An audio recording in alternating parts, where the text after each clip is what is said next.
Oops, wait lang. General reading ng iyong gabay kapalaran. Ano nga ba ang pwedeng naghihintay sa iyong gabay kapalaran? Okay. Alright. So, makinig ka lang. Saglit lang ito. Here we go. Ano nga ba ito? Alright. Ano ba ang ibinubuga ng iyong gabay kapalaran sa pwede mong mahakot sa iyong destiny or future guidance mo? Okay, dito, no? Huwag ka na daw mag-alala. Kasi kung ikaw ay nakaranas ka ng grabing mga pagsubok sa larangan ng buhay, pag-ibig mo, ngayon daw maging happy ka. Ayan. So dito, no, may mga pagkakataon na mararanasan mo na parang halos dito na sunod-sunod na parang hindi ka ipinagpapala. Parang feeling mo nag-iisa ka na lang, na wala kang kasangga or wala nang pwedeng mangyari na matapos ang iyong mga kalbaryo na hinaharap sa buhay.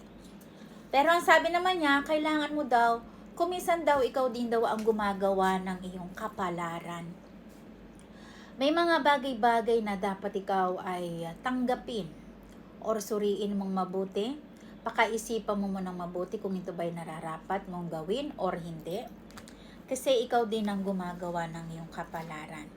So, ibig sabihin kung ikaw ay magbabago or something na i-let go mo yung mga bagay-bagay nagpapagulo sa'yo or hindi mo aayunin yung mga maling gawain, ikaw ay maaari ka magkaroon, umaayon sa'yo ang tadhana, na ito ay maaari ka magkaroon ka ng true love.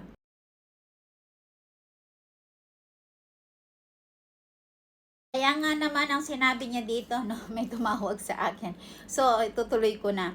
So, dito, no, kaya naman dito daw ang sinasabi ng yung gabay kapalaran. So, dito, balansihin mo ng tama. You have to be, kailangan mong bigyan ng tamang, ilagay mo ang sarili mo sa tamang landas ng iyong ginagawa, pinagdesisyonan, or sa mga taong nakapaligid sa iyo, or sa tamang taong mamahalin mo.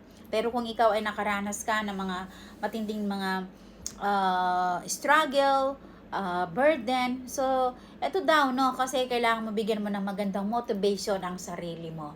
Okay, kapag ginawa mo daw ito, ay maaari ka magkaroon ka ng itong taon na ito ay magiging brilliant. Hawak mo ang the very power energy ng iyong katagumpayan ng buhay mo at kung anong mga hinihiling mo na ginugusto mong maging maayos, yes, magkakaroon ng clarity. Kaya naman dito ay aarangkada ang buhay mo na dito ay makakamit mo ang the garden of paradise ng iyong buhay. Okay, so yun lang muna ang sinasabi ng iyong gabay kapalaran na pwede mo mahakot sa oras na ito. Muli si Lady Diyosa ng Kagandahan ang nag-uulat. Thank you sa panonood. Hanggang sa muli. Thank you and goodbye!